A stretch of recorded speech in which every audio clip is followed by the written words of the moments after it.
Hey there gamers, welcome back to the Board Game Co channel, and today we have a preview of Saurozoic Warriors Arena.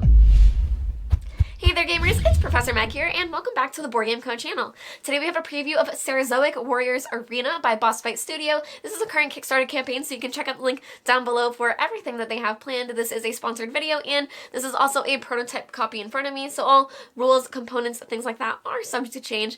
But Saurozoic Warriors Arena, as the name implies, is going to be about warriors that are dinosaurs fighting in an arena.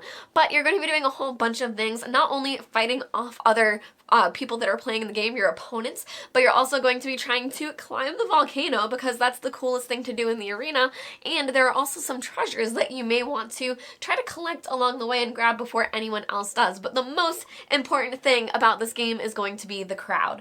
So you are doing all of this to win glory, to be able to please the crowd, because that's what's going to get you ahead further than anyone else. Now, I'm going to show you exactly what that looks like because that may sound very abstract, but just know that this is going to be a battle royale style game where you are all playing as these different pretty cool dinosaurs with some asymmetric powers, and you're going to have the volcano and the environment around you also fighting against you, but providing treasure as well.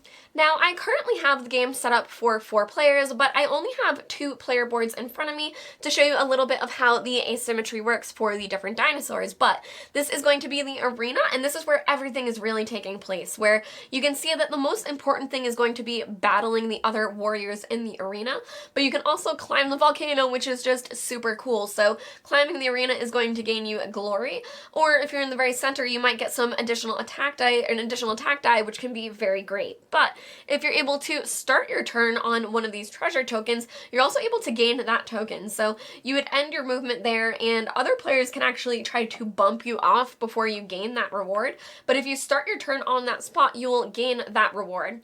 And then after that, you have the opportunity to buy crowd cards, and crowd cards are going to cost you glory, but then you are going to be able to use them either immediately or when you need to, depending on what the card is.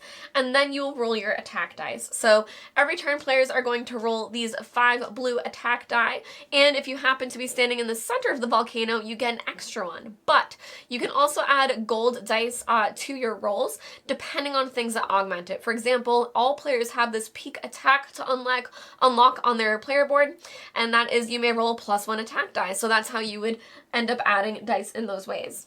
Now, after you roll the dice, you are going to use the symbols that you get to play the action cards that are in your hand. For example, I have some action cards here, and I'm going to go over this in detail in a moment, but you'll use that to play your action cards, and then after that, draw back up to 3. So the real heart of the game is going to be that pacing of gaining something from where you are at the beginning of the turn, buying crowd cards because they're going to be very necessary, and you're going to want to spend your glory to do so, and then you're going to roll your attack dice, play your action cards, hopefully striking all of your opponents, if not just some of them, likely probably just 1 or 2, but hopefully, as many as you're able to run around and attack. So I'm going to get into all of this more in a moment, but the general pace of play of the game is that each player is going to take their turn. They're going to gain any benefits from the start of their turn or wounds from where they're starting from.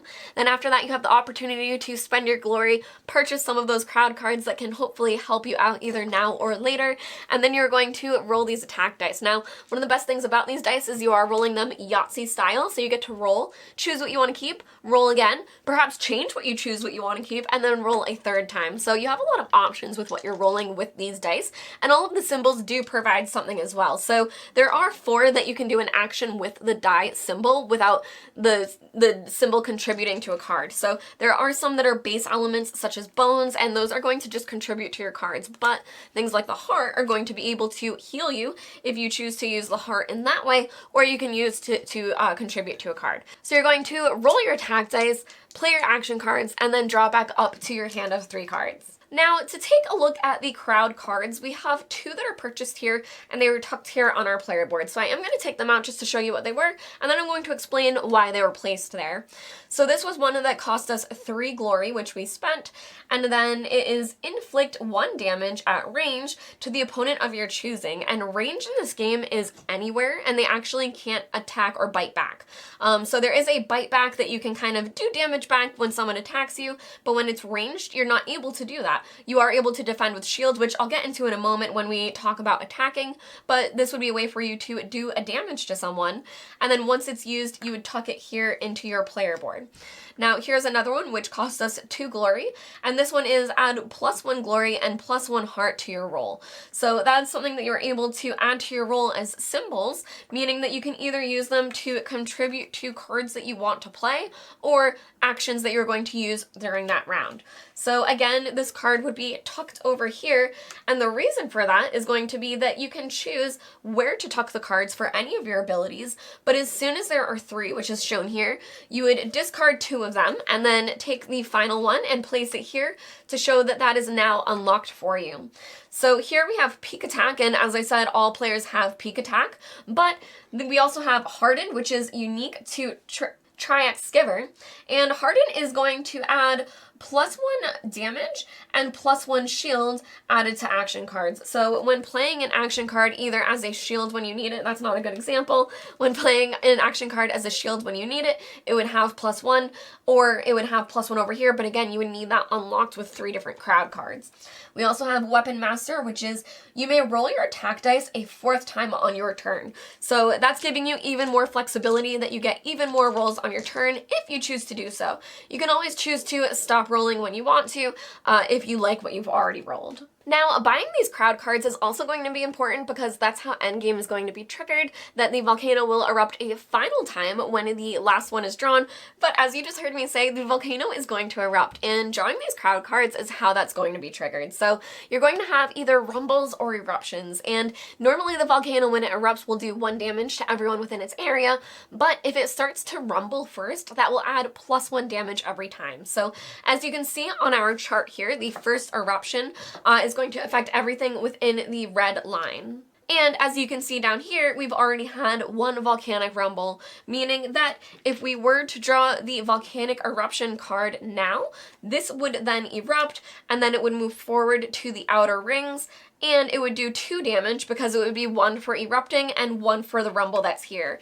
Now, as I said, it would continue because what's happening is the first time it erupts, lava flows out, and then when it erupts again, it just makes sense that more lava is going to flow further and further. So at first, you just don't want to be inside of this area when it's going to erupt, but eventually it's going to erupt over the whole arena. So this is the first time that it would erupt, and then after that, the second time it would be within this area here, and the third time will be way out here, and that's going to be doing damage to other players, and that may be a tactic for you to even push players into the danger zones as you're playing, hoping that it will damage them and not you. Now, as I said, you are rolling the attack dice and you are rolling 5 blue ones on your turn, and you are able to re-roll these. Now, this is really interesting where, as I said, the bones are just used for in your action cards, but this is the hex, and this can be used to copy another die. So for example, we could actually have 5 bones right now, which is pretty crazy if something needed that,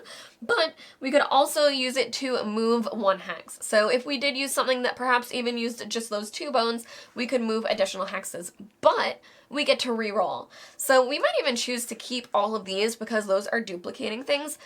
Maybe we'll roll like this. We'll re-roll these 3 and see what we are able to get. So this one is going to be let you gain a glory. Or you're going to be able to use it toward your action cards. And in this one, similarly, is a strike, which can be used to add to a total strike or used on an action card to complete the action card. So taking a look here, I can show you the cards that are in our hand, and anytime a question mark is required, it can be any symbol, but it has to be the same symbol every time. So this one currently requires 1 glory, and then 2 of the same, perhaps even 3 glory. So we do have our 1 glory here, and we are able to duplicate this one to be able to play this card if we wanted to, and then hoping for 2 swords, we could re-roll these, and perhaps we could even get, nope, that wasn't very helpful at all, but we were able to do that. Now, what actually is helpful is that this could be any 2 of anything, so we would be able to use the glory and then duplicate the bone instead, and then we would be able to use both of these strikes to add to our total strike. Now, this card here, Heavy Blade Blow, says instead of moving, you may swap positions with an opponent and gain +2 glory. So if we had been perhaps down here and they were going to gain this treasure and we wanted it, we would be able to swap positions with them, gain +2 glory, and be able to do a total of 5 damage to them. But they would be able to react. So players are going to have cards in their hand. I'm just going to show you our deck now because there are going to be some cards that have a defense value, and that defense value you are going to be able to play from your hand as a reaction to hopefully mitigate some of the damage if you want to do so. Now, you don't draw cards back up until after your attack dice and action cards after your turn. So it is the last thing that you do on your turn that if you choose to defend, you are also down cards on a future turn, but that may be necessary. Now, as you may have been thinking, I did say that you roll this Yahtzee style, and there's actually a really fun thing that you can do as well, that if you are able to perhaps roll 6 dice and get 6 different symbols, or contribute to your symbols, like with that crowd card I showed you that added a heart and a glory, if you're able to get all 6 of the different symbols, because there are 6 different ones and there's one on each side of the different dice, you are able to claim Saurozoic. And if you do that, you're going to take one of these cards and it can do something for you. So one of the first things it can do is play an action card for you from your hand without you having to pay the different costs. So that's something really cool if you have a card that you really want to play, but the better thing it can do is unlock one of those abilities for you. So the abilities that we went over, instead of having to stack 3 crowd cards over it, you can play this to immediately unlock it. Even if you have crowd cards on it, even if you've started working toward it, if you're able to be lucky enough to get this, you can just unlock it immediately. Now, finally, I just want to go over some of these different treasures to show you what that's going to be like when you're gaining them throughout the game. So here we have Regenazoic. Regain 1 heart at the start of every turn. You can see how that can be absolutely pivotal, especially if players are taking damage from the volcano and from each other. That might make you a target, but that can be really, really great. Now, another one would be the Emperor's Eye, +1 attack die. Your max health is now 8.